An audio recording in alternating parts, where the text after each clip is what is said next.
It's all cultural. Yeah. So I got a great story for you. All right, here we go. I'm in Japan doing a speech, of course, doing all these things. And beforehand, they had interpreters.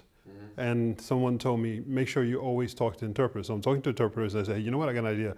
I said, I got a joke, one joke in my presentation, because in Japan, you guys don't laugh too much. But I go, this is my punchline. And I literally had to explain the joke to them, and they had to translate it beforehand. They go, thank you so much, Thomas, Anglero-san. And the joke was this, that, this is many years ago. Remember when mobile phones were super big and heavy?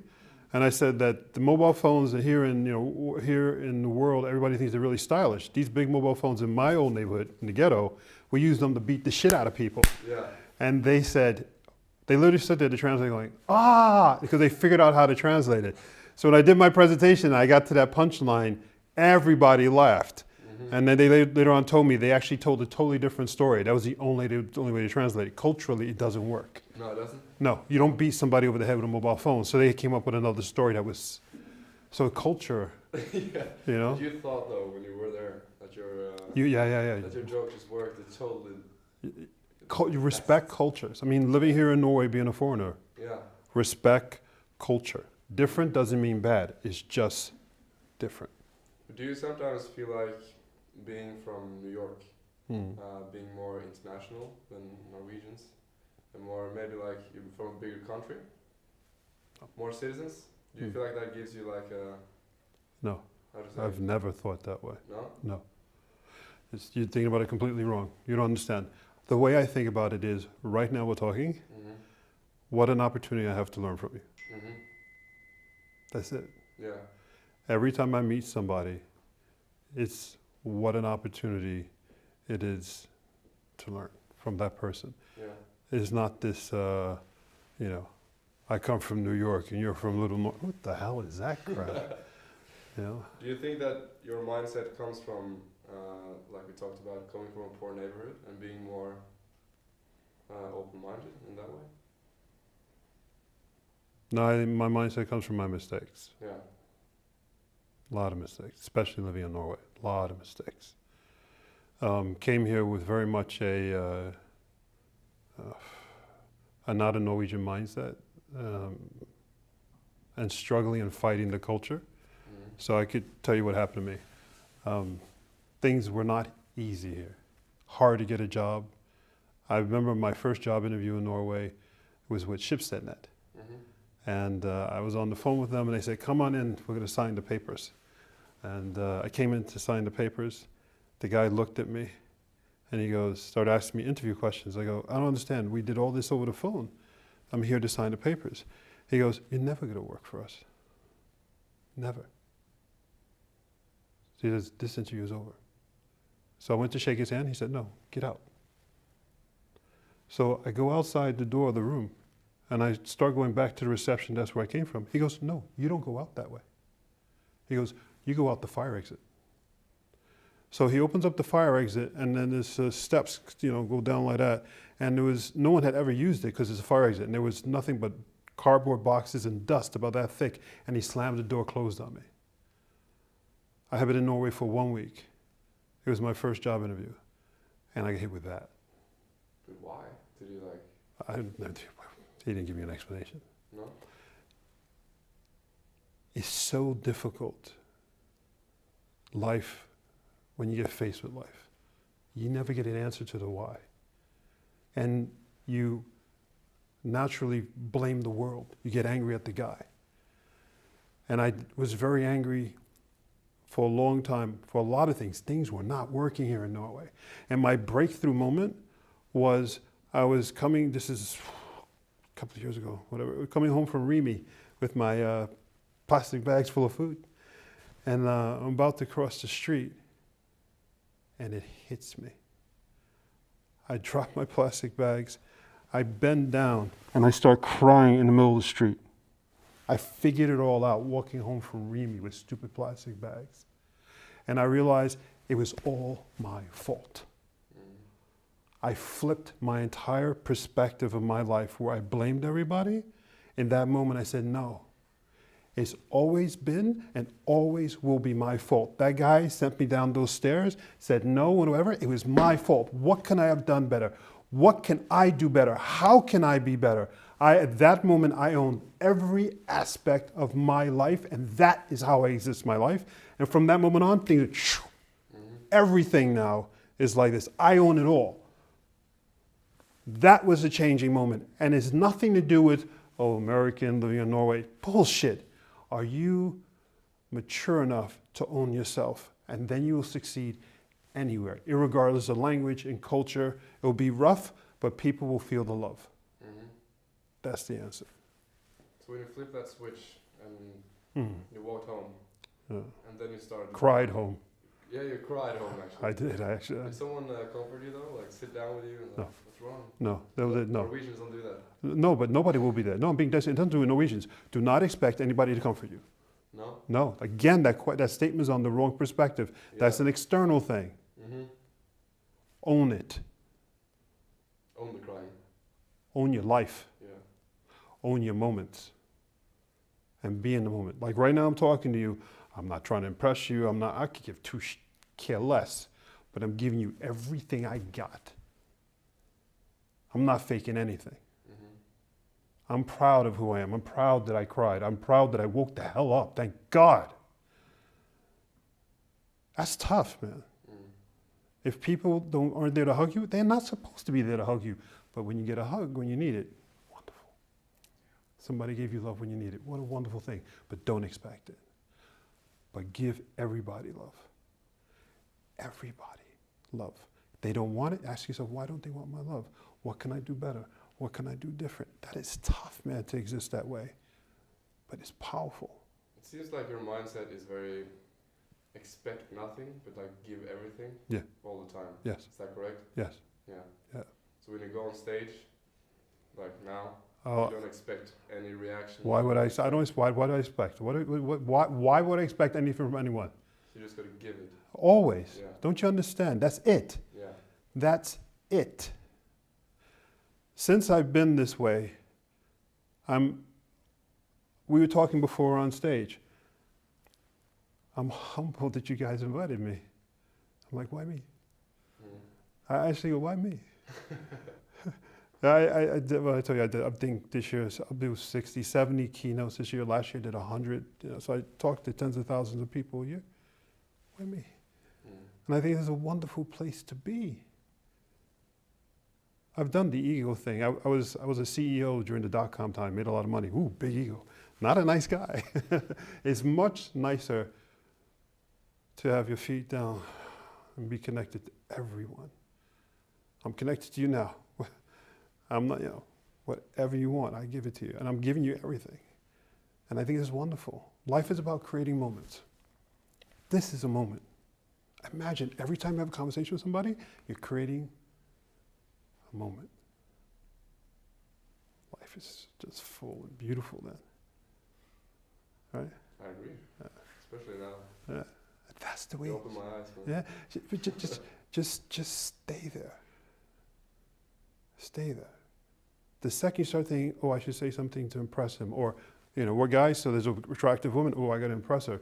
No, you want to win her, see her, and then feel her. She will feel the connection.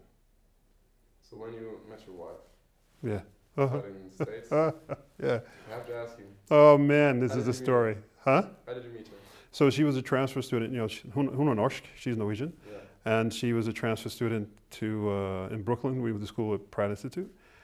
She ran track and field, and I played on the school basketball team. So as I ran on the court like this, she would do laps around.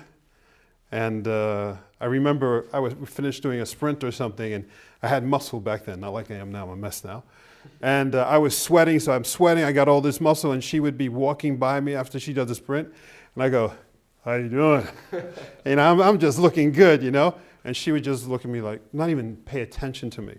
9 months of blowing me off. Never talked to me when I was doing my best macho stuff. She later on, of course, after we met and all that, she told me why she didn't talk to me. Would you like to know? Yeah.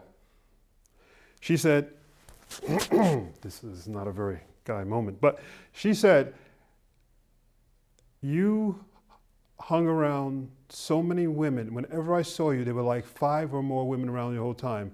Said any man who's around women that much must be gay. So I thought you were gay for those 9 months.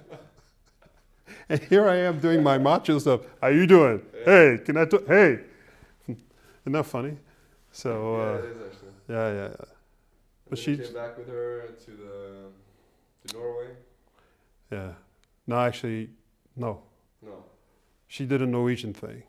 So we graduated, we both had jobs, life was perfect. And she made that decision of things are too good, let me go back home, or I'll never go back home.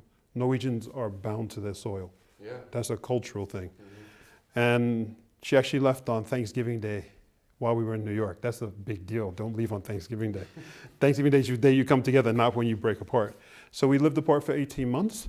And during those 18 months, I had a job, and I was spending $800 a month, which was a lot of money. It was my monthly salary on phone calls. And the internet was very new. So I got into internet telephony.